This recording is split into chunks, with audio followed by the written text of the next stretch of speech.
investors are looking at every one of these regional banks saying, who's going to be next? So how do they differentiate them?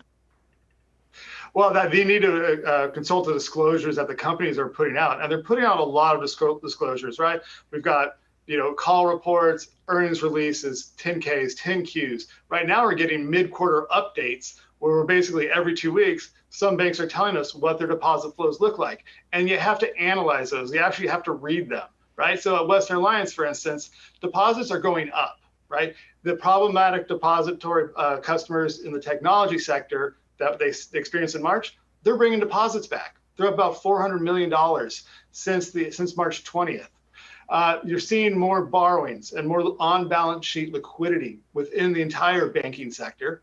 You're seeing more cash on balance sheet. You're seeing deposit costs starting to go up. And so what we actually have across the industry is a banking industry that is more liquid and more attentive to customer demands when it comes to deposit costs. In a lot of ways, banks are safer right now than they were at the beginning of the year, but it's hard to really kind of acknowledge that reality when you've got declining share prices, on the screen every day.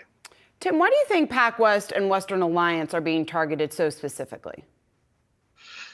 Because they're the last of the four from the Silicon Valley Bank closure, right? So they all, Silicon Valley Bank obviously had exposure to the VC and private equity industry. So did First Republic through their high net worth business model. But Western Alliance has a small subsidiary in Silicon Valley, and PacWest was also doing business in that same area, the industry rather. And so when you saw the run on deposits at Silicon Valley Bank, close the bank, that's how severe it was.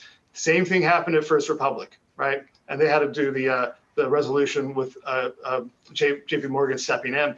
And then you saw also deposit declines at Western Alliance and PacWest. I think it's interesting that you're not seeing this in other parts of the country, right? It was very abrupt, very quick deposit run on four institutions, all around the Silicon Valley area. You're not seeing this in other parts of the country.